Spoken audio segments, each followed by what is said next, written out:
안녕하세요. 고명호 목사입니다. 오늘은 세상 나라 두 번째, 무슨 무익한 말을 하든지 라는 제목의 말씀을 네 번째로 계속해서 증거합니다. 세상에 있는 하나님의 나라에서 백성들의 죄의 문제를 다루려고 합니다. 이 문제를 다루고자 하는 이유는 하나님의 나라인 세상 나라의 구조를 좀 더 명확하게 이해하도록 하기 위한 것입니다.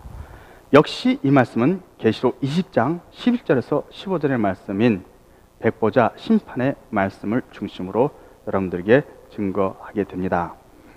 이전에 증거했던 그 설교 내용에서 제가 12가지의 제목으로 증거를 하는데, 첫 번째로 처음 지옥불에 던져지는 그 시기를 설명했습니다. 두 번째로 재판 없이 바로 불못에 던져지는 경우에 대해서 설명했습니다. 세 번째로 불못의 형벌은 어떤 것인지를 설명했습니다. 네 번째로 백보자 심판에서 심판을 받지 않는 사람들이 누구인지를 설명했습니다. 다섯 번째로 백보자 심판에서 심판받는 사람들이 누구인지를 설명했습니다. 여섯 번째로 백보자 심판에서의 법정 상황을 설명했습니다. 일곱 번째로 백보자 심판의 판결 기준을 제가 설명했습니다. 여덟 번째로 모든 죄값을 다 지불해야 하는가 하는 내용으로 이전 시간에 설명했습니다. 이제 아홉 번째로 세상 나라와 지옥 불과의 관계를 설명합니다. 열 번째로는 첫째 부활과 둘째 부활에 대해서 설명하게 되고요. 11번째로는 백보자 심판과 천국과의 관계를 설명합니다. 12번째는 심판 과정을 설명합니다. 내용이 매우 길어서 이번이 네 번째 말씀이 되었습니다. 오늘은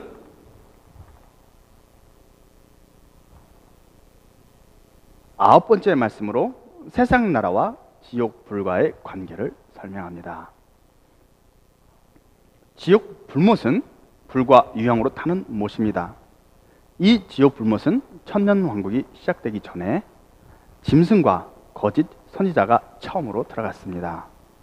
천년왕국인 어린 양의 혼인잔치가 진행되는 그 기간 동안 세상 나라의 백성들이었던 살아있었던 사람들, 그 살아있었던 사람들은 짐승과 거짓 선지자가 고통받는 것을 천년 동안 보아왔습니다.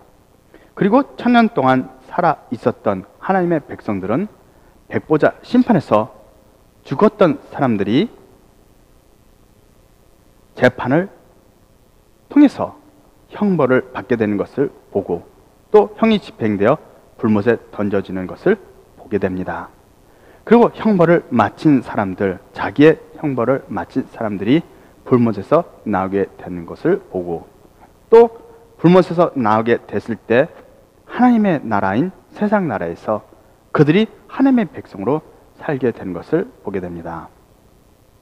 짐승과 거짓 선지자와 사단과 그 따르는 천사들은 영원토록 불못에서 고통을 받게 되며 결코 불못에서 나올 수가 없습니다.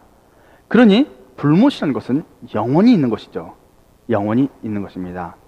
영원히 타오르는 불못이 세상 나라에 살고 있는 하나님의 백성들이 늘 볼 수 있다는 사실입니다. 불못에 있는 사단은 늘 경계거리가 되고 또 하나님의 백성들에게 교훈이 되는 겁니다. 그래서 불못은 하나님께서 형벌을 내리시는 곳이며 백성들이 끊임없이 보고 자기를 돌아보고 성찰하는 곳이 됩니다. 이 불못은 결국 세상 나라와 아주 가까이 있는 것이죠. 세상 나라가 아주 가까이 있습니다. 그 말은 사실상 불못이라는 것은 육체를 가지고 형벌을 받는 곳이기 때문에 세상 나라 안에 존재하는 겁니다. 하나님의 형벌을 집행하는 장소로 세상 나라 안에 불못이 존재합니다. 완전히 하늘과 지옥으로, 하늘나라와 지옥으로 분리돼서 천국 아니면 지옥라는 그런 개념이 아니라 불못은 세상 나라라고 하는 하나님의 나라, 하나님이 다스리는 나라 안에 있어서 거기서 끊임없이 영원히 유황으로 타오르는 불의 감옥이다, 이런 뜻인 겁니다.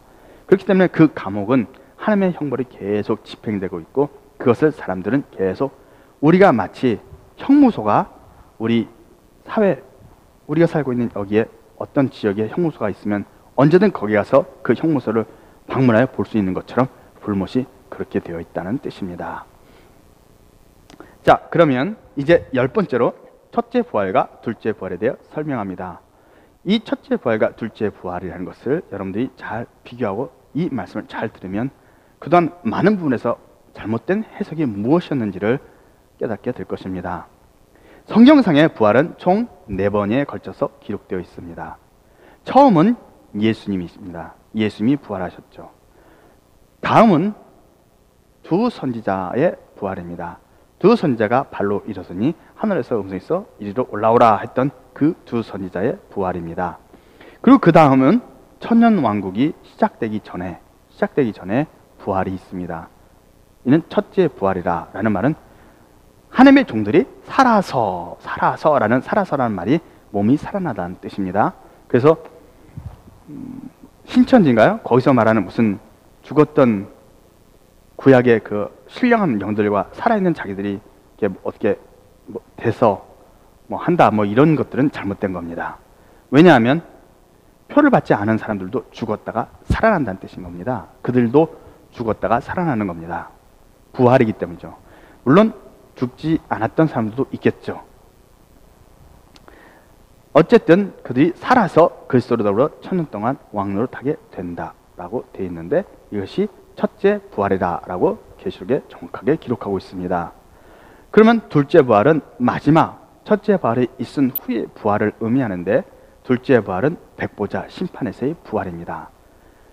바다가 죽은 자를 내어주고 사망과 음부도 죽은 자를 내어준다라고 했던 죽은 자를 내어줄 때 그들이 몸을 가지게 된다라는 뜻입니다.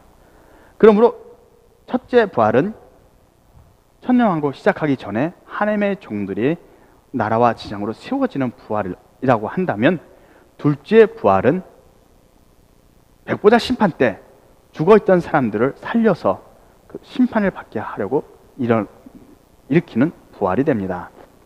이 첫째 부활과 둘째 부활을 비교하여 보면 둘째 부활의 성격을 정확하게 알 수 있습니다. 계시록 20장 6절에서 첫째 부활은 하나님과 그리스도의 제사장을 위한 것입니다. 첫째 부활에 참여하는 자는 거룩하죠. 그리고 그들은 하나님과 그리스도의 제사장이 된다라고 되어 있습니다. 하나님의 종들이 첫째 부활을 통하여 정식으로 제사장의 자리에 앉게 된다는 겁니다. 그런데 제사장들은 백성들과 하나님 사이에서 중보의 역할을 하기 때문에 만약 백성이 없다면 제사장의 직분도 없는 것이죠. 그래서 계시록 20장 6절에서 제사장의 부활 이후에는 반드시 백성들의 부활이 따르게 됩니다. 자, 첫째 부활 또는 둘째 부활이라고 말을 했는데, 사람들은 흔히 백보자 심판할 때 심판의 부활 이렇게만 생각합니다. 근데 그 두 개의 부활을 바라보는 시각을 바꾸자는 겁니다. 첫째 부활을 하나님께서 뭐라고 말씀하시면 나라와 제사장, 하나님과 그리스도의 제사장이 되는 부활로 설명하셨기 때문에, 그러면 제사장은 백성이 없으면 아무 의미가 없는 겁니다. 제사장이 아닌 거죠. 그렇기 때문에 제사장의 부활이라고 말한 것은 그 다음에 백성들이 있다라는 것 말하는 겁니다. 그래서 그 다음에 오는 부활은 백성들의 부활로 보자라는 겁니다. 백성들의 부활이 있다는 것을 말하기 때문입니다. 그래서 첫째 부활은 제사장들의 부활이요, 둘째 부활은 백성들의 부활입니다. 첫째 부활 이후로 오직 백보자 심판의 부활만 기록되어 있죠. 그렇기 때문에 둘째 부활은 사실상 지옥에 보내기 위한 부활이라기보다는 백성들의 부활을 의미한다라고 받아들인 것이 더 적절하다. 저는 그렇게 말합니다. 첫째 부활과 둘째 부활은 순서에 맞게 제사장이 먼저 부활한 것이고 그 다음으로 백성들이 부활한 것이다. 있다라는 겁니다. 백성들의 부활에는 마태복음 25장 31절에서 46절에 양과 염소의 부활이 포함되어 있습니다. 양과 염소는 심판을 받아 염소가 불못에 던져집니다. 불못에 던져지려면 반드시 부활이 되어 있어야 됩니다. 백성들의 부활에는 염소를 위한 심판의 부활과 양들을 위한 생명의 부활이 포함되어 있고요. 그리고 양과 염소 외에 죽었던 또 다른 평범한 사람들의 부활이 대거 포함되어 있습니다. 양과 염소의 비유에서 양과 염소가 아닌 다른 평범한 사람들에 대하여는 부활과 심판이, 그들에 대한 부활과 심판이 언급되어 있지 않습니다. 양과 염소의 그 비유의 말씀에는 양과 염소에 대한 심판만 언급되어 있다는 겁니다. 그리고 양과 염소에 대한 심판, 그리고 상과 벌만 기록되어 있죠. 그러나 백보자 심판에서는 양과 염소로 분류되는 사람들 외에도 평범한 일반 사람들의 부활이 포함되어 있다는 뜻입니다. 양과 염소의 이런 평범한 사람들에 대한 부활과 심판이 언급되어 있지 않는 이유는 깊은 내용이라 다음 기회에 설명합니다. 양과 염소가 동시에 판결을 받는 심판의 자리는 백보자의 심판뿐입니다.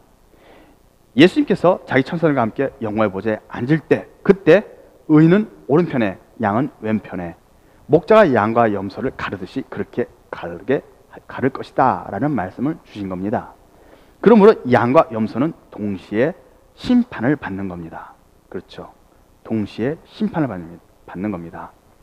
이 사람들은, 양은 생명의 부활로, 염소는 심판의 부활로 나온다는 겁니다. 그런데 양과 염소가 동시에 부활하여 심판을 받는 그 자리는 성경상에서는 백보자의 심판밖에 없다는 겁니다. 부활의 순서를 따져볼 때 첫째 부활에서는 심판을 위한 부활이 없습니다. 왜냐하면 첫째 부활은 참여한 자들은 다 거룩하고 복이 있기 때문이죠. 첫째 부활에 참여한 자들은 거룩하고 복이 있기 때문에 결코 거기서는 심판받을 염소 같은 존재는 포함되어 있지 않다는 겁니다. 그렇기 때문에 첫째 부활에는 결코 심판이 없으므로 염소의 부활이 없고, 염소와 양이 함께 심판받는 그 시기는 첫째 부활이 아니라는 결론이 나오는 겁니다. 그렇게 되면 동시에 양의 부활도 첫째 부활이 아니라는 결론이 나오게 됩니다. 첫째 부활은 예수님의 피로 살아나는 자들이 제사장으로 세워지는 부활입니다. 양들의 부활은 첫째 부활이 아니기 때문에 예수님의 피로 살아나는 것이 아니라는 결론이 나옵니다. 물론 마태복음 25장 34절에서 양들은 의인이요 하나님께 복받은 자들이며 창세로부터 예비된 나라를 상속받을 사람들입니다. 그렇기 때문에 의로운 자죠. 그런 의인이었지만 첫째 부활에 참석하지 못하고 둘째 부활에 참석했으므로 양이 의인이라 할지라도 예수님의 피로써 구원을 얻은 제사장 나라에 대한 그 속에 속하는 자들은 아니라는 결론입니다. 오직 예수의 피로 말미암아 하나님의 소유가 돼서 나라와 지성이 되어 세상에서 왕노릇하게 될 그 제사장들은 첫째 부활에 참여한 자들 뿐입니다. 그러므로 양과 염소의 비유에 나오는 양들은 제사장들이 아니며 백성들로서 둘째 부활, 백보자 심판의 부활에 참여하는 사람들입니다. 마태복음 25장 31절에서 46절의 말씀, 양과 염소의 비유의 그 말씀은 나중에 자세히 설명할 기회를 갖겠습니다. 백보자의 부활에는 양과 염소의 부활이 포함되어 있습니다. 양의 부활이 백보자의 심판의 부활에 포함되어 있다는 사실입니다. 백보자 심판을 통해서 하나님의 나라를 상속받는 양과 같은 의인들이 포함되어 있다는 사실입니다. 대부분의 정통교회에서는 백보자의 심판이 구원받지 못한 사람들에 대한 심판이며 지옥에 보낼 목적만으로 그들에게 부활이 되고, 또 판결은 영원한 지옥, 불못이다 라는 판결밖에 없다라고 그렇게 주장합니다. 대부분의 정통교회가 그렇게 주장합니다. 이러한 정통교회의 주장은 하나님의 뜻도 몰랐고 백보자 심판의 성격도 몰랐기 때문에 잘못 해석한 것입니다. 백보자의 심판은 백성들에게 하나님의 나라에서 영원토록 하나님의 은혜를 받으며 살게 하려는 목적으로 베풀어지는 것이 백보자 심판입니다. 백보자 심판은 사람들을 지옥에 던지기 위해 하나님께서 심판을 하는 그런 것이 아니라, 백보자 심판 자체를 베푸신 이유는 죽었던 사람들을 천국에 들여보내기 위한 목적이다라는 것입니다. 하나님의 목적을 완전히 뒤바꿔 놓은 해석이었던 겁니다. 어떻게 이것이, 이 백보자 심판이, 행대로 심판한다는 그 심판이 어떻게 하나님 나라에 들여보내기 위한 목적으로 베풀어지는 심판인가? 이제부터 잘 설명합니다. 사람들은 하나님의 나라에 들어가기 전에 살아있었을 때 실타래처럼 얽힌 은원관계를 해결해야 됩니다. 어떤 사람이 하나님 나라에 들어서 산다고 합시다. 그 사람이 하나님 나라에서 사는데, 그 사람이 이 세상에서 살아가는 동안에 많은 고통을 받았다고 가정한다면, 과연 그 사람이 그 하나님의 나라인 세상에서 행복하게 살 수 있을까 하는 것을 생각해 봐야 됩니다. 그 사람은 고통을 많이 받았습니다. 이 땅에서 받은 고통으로 인해 그 과거의 악몽과 트라우마가 하늘에 있을 때도 계속 떠오르게 된다면 결코 천국이 될 수 없는 겁니다. 그러므로 사람이 천국에 들어가기 전에 그 자식 속에 마음의 상처가 깊고 또 고통이 끊임없이 떠오르고 트라우마 때문에 괴로움을 당하고 있다면 그것은 치유받아야 됩니다. 그것을 치유하지 않고는 그 사람은 천국에 들어가도 천국이 아니게 된 것이죠.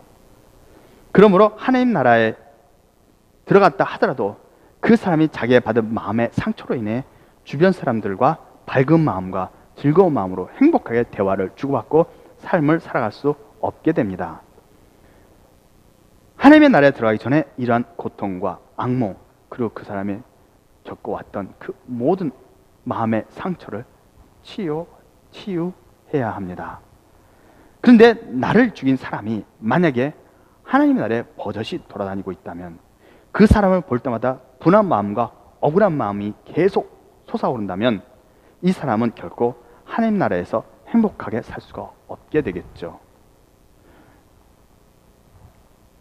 그래서 하나님의 나라에서 이 사람이 행복하게 살려면, 나를 죽인 사람이 있다면 그 사람은 반드시 죄값을 치루어야 합니다. 그래서 그 불못에서 죄값을 치는 것을 보면서 자신의 마음에 상처가 치유되고 위로가 되어져야 합니다. 이해하시겠습니까? 그러니까 사람들이 각자가 하나님 나라에 들어가기 위해 서로에게 주고 받았던 상처들, 그리고 은원관계, 특히 원수관계, 주고받던 고통들, 이러한 것들이 치유되기 위한 기간이 필요하고, 그 치유되기 위한 방법으로 악행을 한 사람들, 고통을 준 가해자들이 그 형벌을 받아야 한다는 뜻입니다. 비록 그 형벌을 보면서 자신의 마음이 풀리고 이제 더 이상 저 사람이 고통받지 않았으면 하는 마음이 들더라도 한번 형기가 정해지면 그것은 마칠 때까지 나올 수 없습니다. 그러므로 불못에서 내가 고통을 받는 것은 나로 인해서 살아있을 때 고통받았던 사람들의 마음이 치유되기 위해서 나는 그 죄값을 치루어야 되는 겁니다. 그렇기 때문에 또 내가 다른 사람으로부터 받은 고통이 있다면 그 사람 역시 나의 고통과 나의 아픔, 그리고 내가 받은 상처가 치유되기 위해 그 사람도 불못에서 고통을 받게 된다는 겁니다. 이해하시겠습니까? 불못이라는 것은 영원토록 고통받는 하나님을 대적한 사람들을 제외하고는 가해자가 피해자에게 준 그 고통이 치유되도록 하기 위해 하나님께서 던지시는 형벌의 한 형태입니다.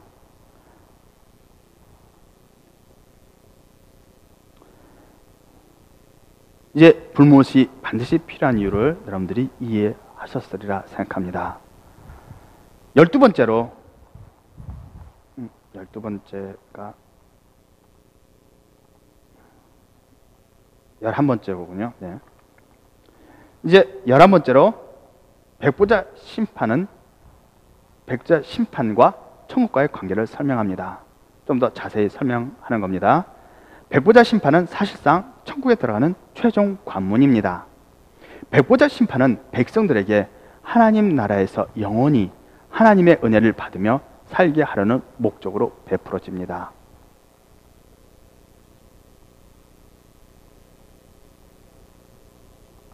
아까 읽었던 내용입니다. 만약 나를 죽였던 사람이 그에 대한 심판을 받고 불문에서도 고통을 받는 것을 내가 본다면 어느 순간 내 속에 있는 억울함과 분한 마음이 사라지고 치유가 된다는 뜻입니다.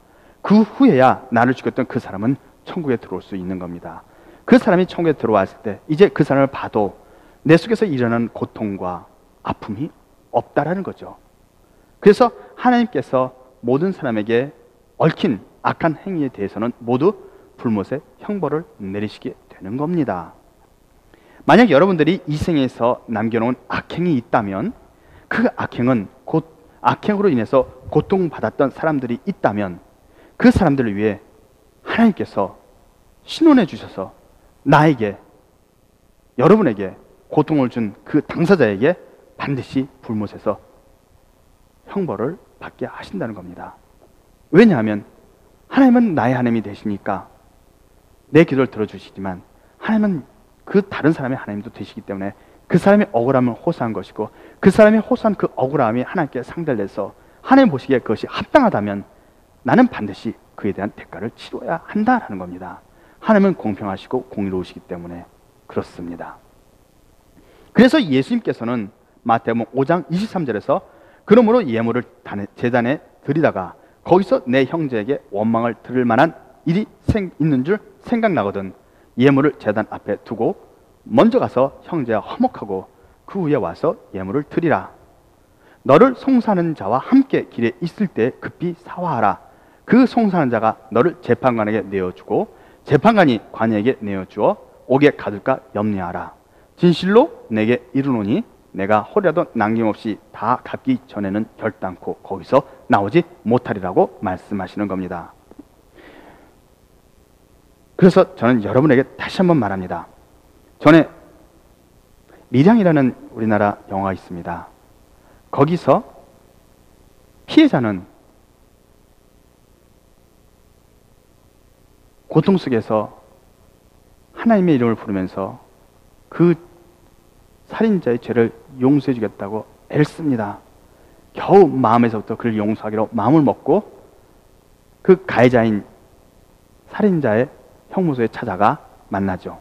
근데 거기서 만난 그 죄인이, 가해자가 나는 이미 하나님께로부터 용서를 받았습니다. 평안을 얻었습니다. 라고 말할 때 이 전도연이 하나님께 어떻게 내가 용서를 했는데 하나님이 용서할 수 있습니까? 라는 그런 말하는 장면이 나옵니다. 저는 여러분들에게 제발 착각하지 않기를 한 번 더 권고합니다.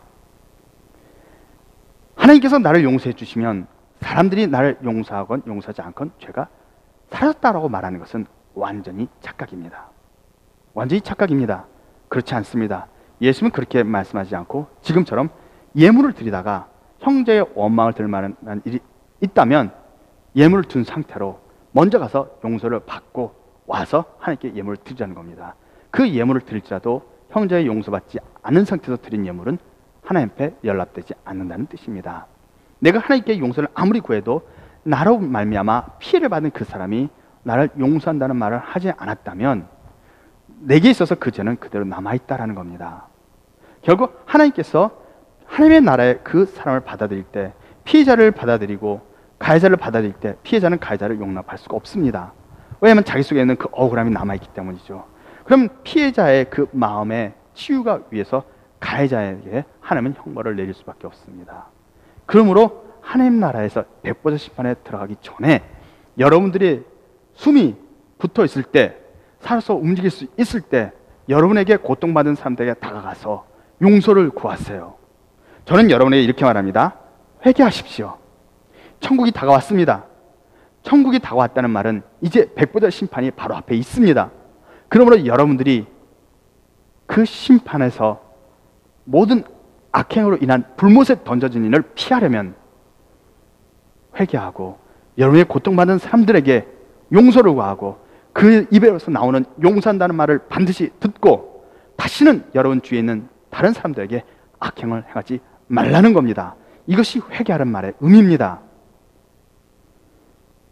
저는 여러분들에게 또 한 번 말합니다. 그러므로 이제부터는 주위에 있는 사람들에게 악행을 하지 마세요. 주위에 있는 사람들에게 피해를 주는 악행을 하지 마십시오. 실수는 어쩔 수 없지만 고의로 저지른 악행은 하지 마십시오. 그리고 여러분들이 고의로 악행을 저질러 피해를 받는 사람이 있다면 가서 용서를 구하고 용서한다는 말을 반드시 들으십시오.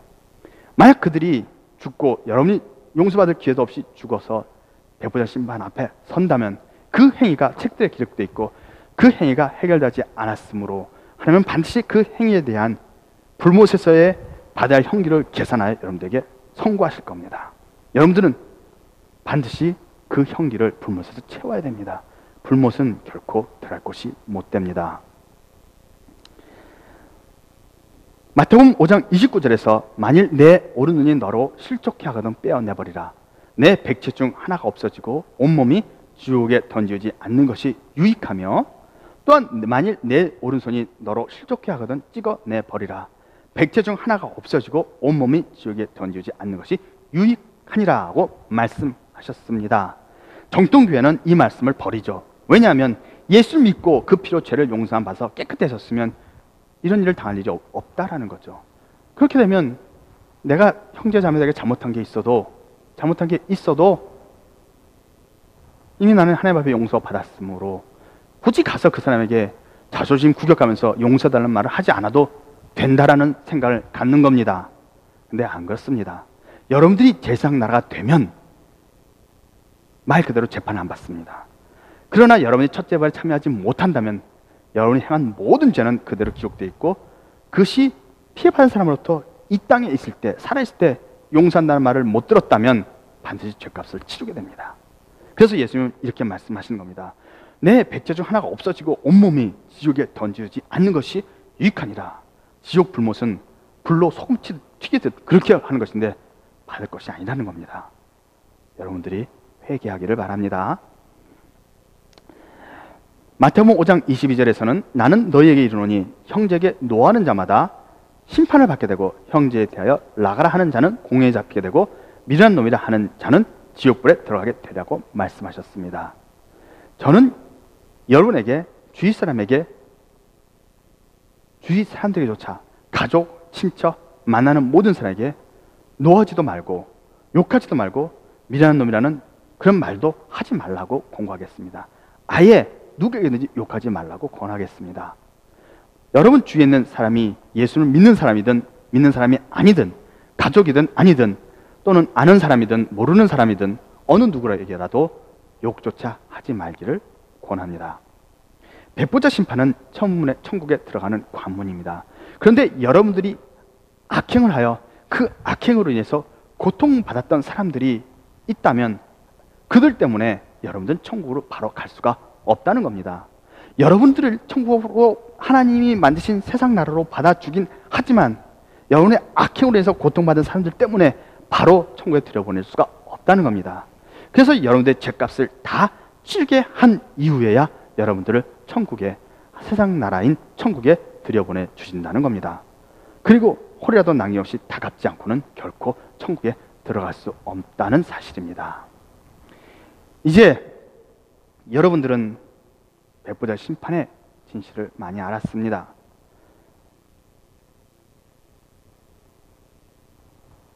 아직 12번째로 백보자 심판의 재판 과정이 있습니다. 이것을 마저 설명하겠습니다.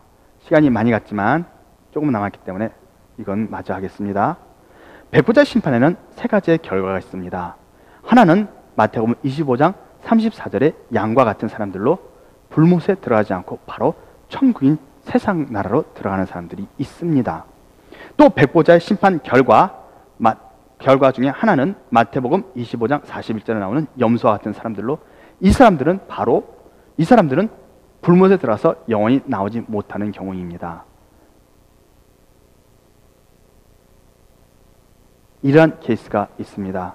또 마지막 경우는 일반 사람들로서 악행으로 인해서 불못에서 형을 받게 되지만 형을 마친 후에 천국인 하나님의 나라, 그 세상의 나라에 들어가서 선행으로 주어진 상을 받아서 살게 되는 경우입니다.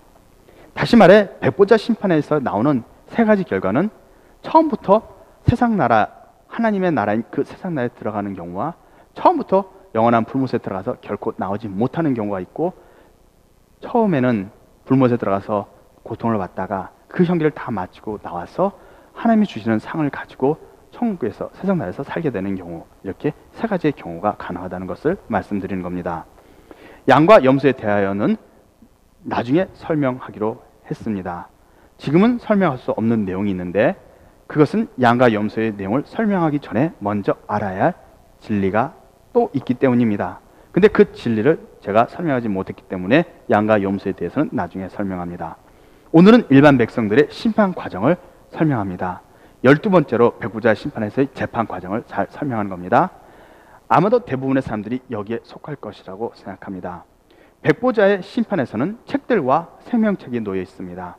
많은 분들이 여기서 잘못된 해석을 내리게 됩니다. 책들에는 모든 사람들의 행위가 기록되어 있고 생명책에는 이름이 기록되어 있습니다. 많은 신학자들과 설교자들이 생명책에 대하여 어려움을 겪는데, 그 이유는 백보자의 심판에서 생명책이 왜 필요한지를 설명하기 어렵기 때문입니다. 현재의 정통교회에서 받아들이는 해석은요, 예수를 믿는 모든 성도들은 이미 구원을 받았기 때문에 재판을 받지 않을 것이고, 또 첫째 부활에 참여하게 될 것이므로 둘째 부활에 참여할 사람들은 예수를 믿는 사람들 중에는 없다는 겁니다.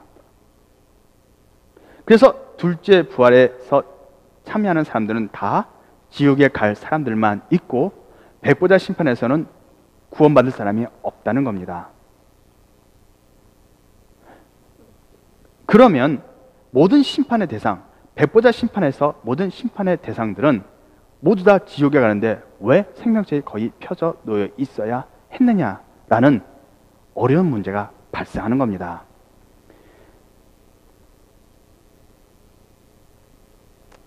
책들이 펴져 있는데 이 책들은 살생부가 아닙니다.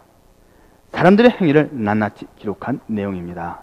그래서 계시록 20장 11절에 책들에 기록된 대로 심판을 받는다고 되어 있는 겁니다. 책들은 지옥이냐 천국이냐를 기록한 것이 아니라 단순히 사람들의 행위를 기록한 것입니다. 백보자 심판에서는 사람들의 행위 하나하나를 판단한다라는 겁니다. 그래서 선한 행위가 나오면 상을, 악한 행위가 나오면 벌을 추가하게 되는 겁니다. 그런데 만약에 정통교회의 해석대로 백보자의 심판이 지옥에서 무기징역, 영원토록, 무기징역이죠. 영원토록 받는 판결만 있는 심판이라면 생명책도 필요 없고 행위를 적은 책들도 사실 필요가 없게 됩니다. 생명책을 펼쳐봐야 심판하는 사람들 전원의 이름이 없을 것이기 때문에 펼쳐볼 필요가 없는 것이고, 또 형기를 일일이 따져볼 필요가 없는 것은 최종적으로는 무조건 무기징역으로 확정이 되는데 뭐하러 형기, 고통받을 기간을 계산하는 일이 필요하느냐 하는 겁니다. 그렇기 때문에 책도 사실 필요 없다는 말이 되는 겁니다. 그래서 백보자 심판은 정통교회가 말하는 그런 심판이 아니라는 것을 말씀드리는 겁니다. 백보자 심판은 천국인 세상 나라냐 또는 불못이냐를 결정하는 심판이 아니라 천국인 세상 나라에 들어가기 전에 불못에서 얼마나 형을 살아야 하느냐를 결정하는 판결입니다. 백보자 심판은 죽었던 사람들을 다 천국에 들여가게 하려는 목적이지만 그 전에 해결해야 할 형벌을 먼저 해결하려고 하는 겁니다. 백보자 심판은 벌만 내리기 위한 것이 아니라 상도 주기 위해서 함께 판단한다는 사실입니다. 천국에 들어간 이후에 그 사람이 어떤 상급으로 어떻게 살아가야 될지를 결정하는 판결도 포함되어 있다는 뜻입니다. 심판을 받는 각자는 하나하나의 행위를 따지게 됩니다. 악행이 많아지면 많을수록 불못에서의 형벌받는 기간이 늘어납니다. 선행이 많아지면 많아질수록 천국에서 누리는 상도 많아지는 겁니다. 일반 정통 교회들과 이단이라고 하는 단체들조차 백보자 심판에서의 생명책, 그 생명책에는 이름들이 쭉 기록되어 있는 것으로 생각합니다. 그래서 그 이름이 생명책에 기록되어 있지 않으면 지옥에 가고 그 이름이 거기에 기록되어 있으면 천국에 간다고 그렇게 해석을 하는 겁니다. 이것이 완전히 잘못된 해석이라는 말을 하는 겁니다. 생명책에는 두 가지가 있습니다. 하나는 어린 양의 생명책이며 다른 하나는 백보자의 생명책입니다. 어린 양의 생명책은 계시록 3장 5절, 계시록 13장 8절, 계시록 17장 8절, 계시록 21장 27절에 기록되어 있고, 백보자의 생명책은 본문에 나온 기록 20장 12절 15절에 있는 기록입니다. 어린 양의 생명책은 예수님의 피로써 하나님의 소유가 된 제사장들을 위한 생명책입니다. 이 어린 양의 생명책에 기록되어 있다면 그들은 제사장이 되는 겁니다. 다만 백보자의 심판에 등장하는 생명책은 어린 양의 생명책이 아니라는 사실입니다.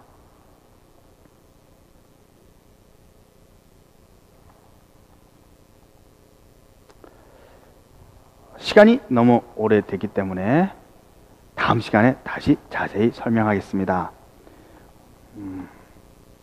12번째 백보자 심판의 재판 과정, 마지막 하나가 남았습니다. 이것을 다음 시간에 다시 설명하겠습니다. 오늘은 여기서 마칩니다.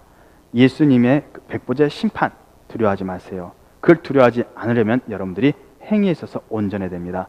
마음의 법에서 온전하라는 말이 아니라 행위의 법에 있어서 행위가 완전하고 행위가 온전하라는 말을 하는 겁니다. 그러면 여러분들이 백보자의 심판을 두려워할 필요가 없습니다. 예수님의 사랑과 은혜가 여러분들에게 충만하기를 다시 한번 예수 그리스도의 이름으로 축복합니다.